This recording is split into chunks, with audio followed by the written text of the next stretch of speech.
কিশোর যে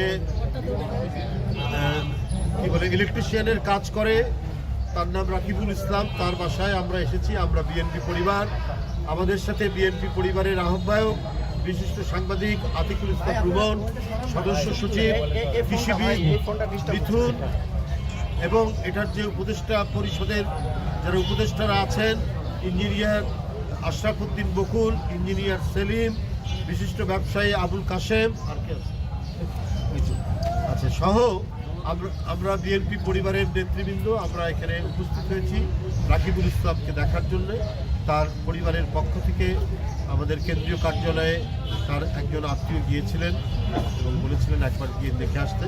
আমরা সেই দেখার জন্য এসেছি এবং আমরা আমাদের দলের সম্মানিত ভারপ্রাপ্ত চেয়ারম্যান জনাব তারেক রহমানের পক্ষ থেকে তাকে শুভেচ্ছা জানাই। শুভেচ্ছা জানানোর জন্যই তাকে এসেছিলাম যে তার যে অবদান, তার যে রক্ত ঝরানো যে অবদান, এটা জাতি স্মরণ রাখবে, এদেশের মানুষ স্মরণ রাখবে, বাংলাদেশ জাতীয়তাবাদী দল স্মরণ করবে গণতন্ত্রের জন্য এবং এদেশের মানুষের মুক্তির জন্য এবং ভয়ঙ্কর এক দানবীয় গুন্ডা পান্ডাদের হাত থেকে দেশের রক্ষার জন্য। একজন শ্রমিক কিশোর, সে যে নিজের শরীরের রক্ত ঝরিয়ে সেদিন রাজপথে উপস্থিত থেকেছে, এই অবদান ভোলার নয়। এই অবদানকে এই জাতিকে অবশ্যই স্বীকার করতে হবে, দলকে অবশ্যই স্বীকার করতে হবে।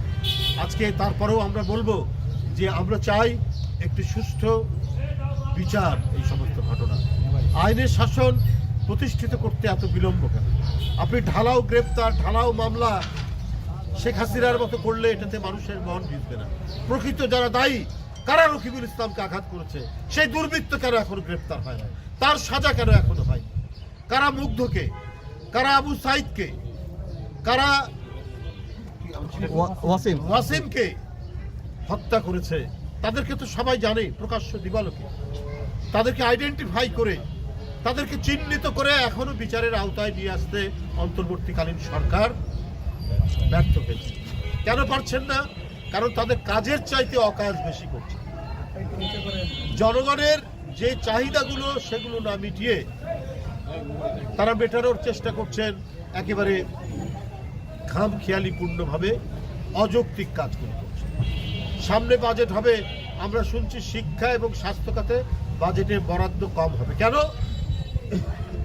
একটা জাতি তার গণতন্ত্রের মুক্তির জন্য প্রায় 20,000 থেকে 25,000 যারা রক্ত ঝরিয়েছে, এই দেশে যদি আমাদের স্বাস্থ্য খাত উন্নত হতো তাহলে তো এরা খুব দ্রুত গতিতে চিকিৎসা পেত।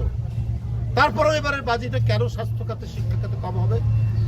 বাজেট বরাদ্দ কম হবে কারণ আমাদের এতই স্বাস্থ্য ঘাটতি, চিকিৎসা দেওয়ার এতই অভাব যে আজকে হাসপাতালের বারান্দায় বারান্দায় এখনো জুলাই আগস্টে যারা আহত হয়েছেন তারা কাতরাচ্ছেন, তারা আর্তনাদ করছেন।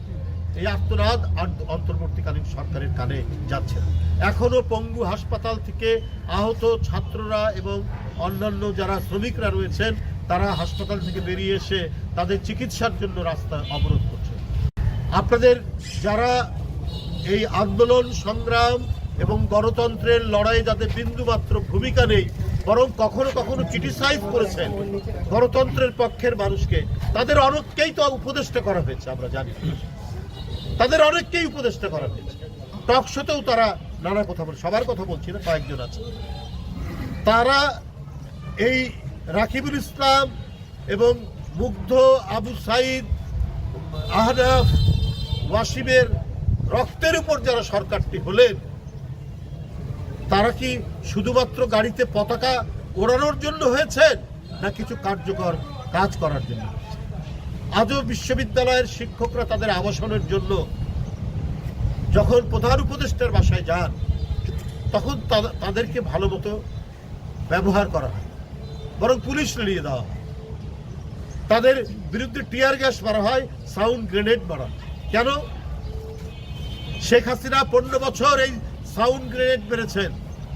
এই ধরনের ভয়ঙ্কর মারণাস্ত্র গণতান্ত্রিক নেতাকর্মী নিরস্ত্র যাদের হাতে একটা ইট নেই তাদেরকে শর্ট গান দিয়ে গুলি করে কারো চোখ অন্ধ করে দিয়েছেন, কারো হাত পা আপনার খোঁড়া করে দিয়েছেন। ওইটার পুনরাবৃত্তি এখনো হবে কেন?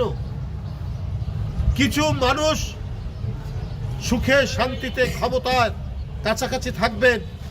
আর আজকে 20,000 নেতাকর্মী যারা আহত এবং প্রায় 1,500-এর মতো যারা জীবন দান করলেন, তাদেরকে আপনারা ক্রমাগতভাবে ভুলে যাচ্ছেন। তাদের জন্য এই বাজেটে বরাদ্দ কম, আর আপনারা কাদের বাজেট বৃদ্ধি করছেন এটা জনগণ জানতে চায়।